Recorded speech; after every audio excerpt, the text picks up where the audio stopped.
દેહદાનનો સંકલ્પ કરતા દેવગામના દંપતી, મૃત્યુ પછી પણ માનવતા મહેકાવશે દેવગામનું આ દંપતી। આ જગતમાં કેટલાક માણસો એવા હોય છે કે જીવન દરમિયાન તો માનવતા મહેકાવે જ છે, પણ મૃત્યુ પછી પણ લોકોને ઉપયોગી થવાના સંકલ્પ કરે છે। આવું જ એક દંપતી છે કુંકાવાવ તાલુકાના દેવગામ ખાતે રહેતા લાલજીભાઈ ખોડાભાઈ પાનસેરિયા તેમજ તેમના ધર્મપત્ની મંજુલાબેન લાલજીભાઈ પાનસેરિયા દ્વારા દેહદાનનો સંકલ્પ કર્યો છે। 3 સંતાન, 2 દીકરી, 1 દીકરો, જેમાં દીકરો કોરોના કાળમાં અવસાન પામ્યો છે અને બંને દીકરી સાસરે છે। હાલમાં બંને દંપતી દેવગામમાં રહે છે। 22 વીઘા જમીન છે। લાલજીભાઈ પાનસેરિયા દેવગામ પટેલ સમાજના પ્રમુખ છે। ધાર્મિક, વિવેકી તેમજ લોકચાહનાવાળું વ્યક્તિત્વ છે। દેવગામમાં નવો પટેલ સમાજ બને છે તેના ભૂમિદાતા પણ લાલજીભાઈ છે। લાલજીભાઈએ જણાવ્યું કે ચેતન તત્વ જ્યાં સુધી ચાલે ત્યાં સુધી છે। આત્મા કે ચેતન તત્વ નીકળ્યા પછી શરીરનું કોઈ મહત્વ નથી, એ વિચારથી બંને દંપતીએ દેહદાનનો સંકલ્પ કર્યો હતો। લાલજીભાઈએ શાંતાબા મેડિકલ કોલેજ અમરેલી ખાતે દેહદાનનું રજીસ્ટ્રેશન કરાવ્યું હતું। પ્રભુએ માનવ દેવને અનેક ચમત્કારિક શક્તિઓથી ભરેલો છે, જેનો પુરાવો છે દેહદાન।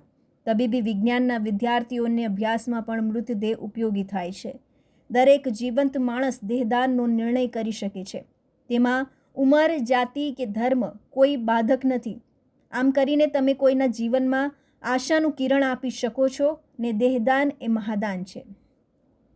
દેવગામના આ દંપતી એ મૃત્યુ બાદ પોતાનું શરીર અન્ય લોકો માટે ઉપયોગી બને, પોતાના અમૂલ્ય અંગો અન્ય લોકોને જીવનદાન આપી શકે, પોતાના ચક્ષુ દ્વારા કોઈના આંખોની રોશની આવી શકે, એવા શુભ હેતુ સાથે પતિ પત્ની બંનેએ શાંતાબા મેડિકલ કોલેજ અમરેલી ખાતે દેહદાન કરી પ્રેરણાદાયી પહેલ કરી છે। દેવગામ ખાતે આ સૌ પ્રથમવાર કિસ્સો છે। દેહદાનનો લાલજીભાઈ પાનસેરિયા હંમેશા સેવાકીય પ્રવૃત્તિ સાથે જોડાયેલા છે। ભક્તિ હોય કે જ્ઞાતિનું નામ હોય, હંમેશા જોડાયેલા હોય છે। હાલમાં દેવગામમાં પટેલ સમાજનું નવનિર્માણનું કામ ચાલી રહ્યું છે, તેમાં પણ તેનાથી બનતી તમામ સેવા કરી રહ્યા છે। આમ નિખાલસ, વિવેકી વ્યક્તિત્વવાળા સ્વભાવના છે ને હંમેશા લોકોના હિત કેમ થાય એ જ એનું જીવન મંત્ર છે। દેવગામના દંપતીના દેહદાનના વિચારને ગામ લોકોએ વધાવ્યો હતો ને લોકો દેહદાન કરે ને લોકો જાગૃત થાય તેવા પ્રયાસ કર્યા હતા ને લોકો આ દંપતીમાંથી પ્રેરણા લે તો અનેક લોકોની જિંદગીમાં અજવાળું આવે। દેવગામના દંપતીના સંકલ્પના સાક્ષી ગામના ઘણા આગેવાનો હતા, જેમાં ચંદ્રેશભાઈ વાળા, અમર સાહેબ આશ્રમ, રાજેશભાઈ રાદડિયા, રમેશભાઈ જોગાણી, વિજયભાઈ પાનસેરિયા, ભરતભાઈ ચોવટિયા, મગનભાઈ ત્રાપસિયા તેમજ ભૂપતભાઈ રાદડિયા ખાસ હાજર રહ્યા હતા। જય ગુરુદેવ। મારું નામ ચંદ્રેશભાઈ, ગામ દેવગામ, જિલ્લો અમરેલી। આજે ખાસ અમારે દેવગામમાં પ્રથમ એવો કિસ્સો છે કે લાલભાઈ પાનસેરિયા પોતે આધ્યાત્મિક જીવન જીવવાવાળા વ્યક્તિ છે અને ઘણા સમયથી હું એના વિચારોથી સહમત છું અને લાલભાઈ પાનસેરિયા તથા તેમના ધર્મપત્ની બે એવો એક સંકલ્પ કર્યો છે કે પોતાનું જે શરીર છે એ નાશવંત છે, ગમે ત્યારે પડવાનું છે, તો શરીરને નાશવંત પડ્યા પછી એમનો અગ્નિ સંસ્કાર અથવા તો બીજા કંઈ પણ નિકાલ થાય છે। તો લાલબાપાને એવો આધ્યાત્મિકમાં એવો વિચાર આવ્યો કે મારે દેહદાન કરવું છે, તો તેણે અમારે નજીક અમરેલી શાંતાબે કોલેજ છે તેમાં બે માણસે એવો સંકલ્પપત્ર લીધો છે ડૉક્ટરની હાજરીમાં અને દેહદાન કર્યું છે।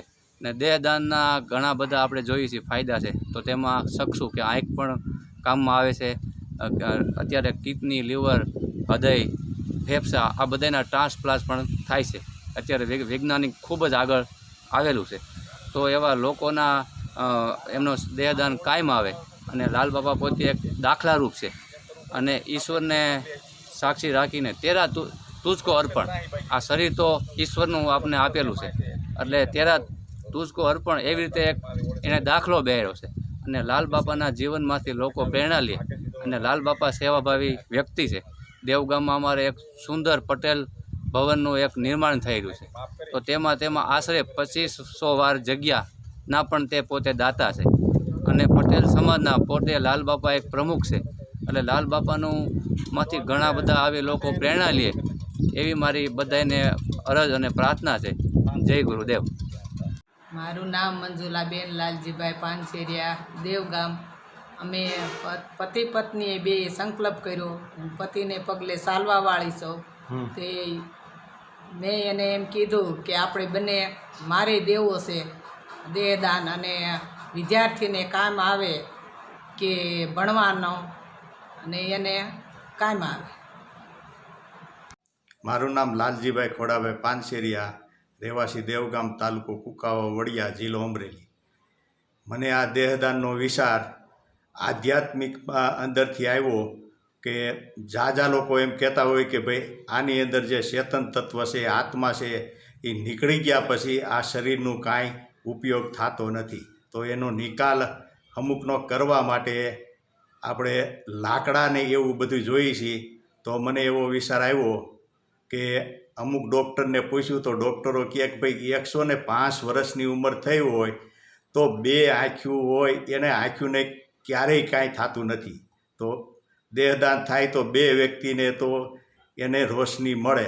ત્યાર પછી 6 કલાકની અંદર મેડિકલ કોલેજમાં બોડી આવી જાય તો એની અંદરથી 4-5 અંગ એવા છે કે એ વધારે ઉપયોગ આવે. એટલે મને એમ થયું કે ભાઈ આ શરીરનું તો કાંઈ આવવાનું નથી, તો કોઈ પણને આ શરીરમાંથી ઉપયોગ, અંગનો ઉપયોગ થાય તો કાંઈ વાંધો નહીં. અને અંગનો ઉપયોગ ન થાય તો વિદ્યાર્થીને ભણવા માટે આ શરીર ઉપર જ અભ્યાસ કરાવે છે, ચોપડા ઉપર થતો નથી. અને એ મેં રૂબરૂ શાંતાબા મેડિકલ કોલેજની અંદર જોયું. એટલે એને માટે આ મને દેહદાનનો વિચાર આવ્યો છે. તમે સંકલ્પ પત્ર ક્યાંથી લીધું? આ સંકલ્પ પત્ર હું જાતે શાંતાબા મેડિકલ કોલેજની ઓફિસે ગયો અને ત્યાં મેં વાત કરી તો એ લોકોએ મને આપ્યું અને એને ભરી અને પાછું હું આપી આવ્યું. કયા શહેરમાં? હા, અમરેલી શહેરમાં શાંતાબા મેડિકલ કોલેજ અમરેલી, ત્યાં હું આપી આવ્યો છું. અને ક્યારે અહીંયા અમે સગા સંબંધીને બધાને સાથે રાખી એના સહયું લઈ રાજી ખુશીથી ભરી અને આપી આવ્યો છું. તો હવે ગમે ત્યારે એમ માનો કે બોડી આપણે મૃત્યુ થાય તો પાછલા લોકો એને જાણ કરે તો એ લઈ જાય. અને અહીંથી આપણે આપવા જવું હોય તોય કાંઈ વાંધો નહીં. કમલેશ રાવરાણીનો રિપોર્ટ, ટન્ના સમાચાર, સુલતાનપુર.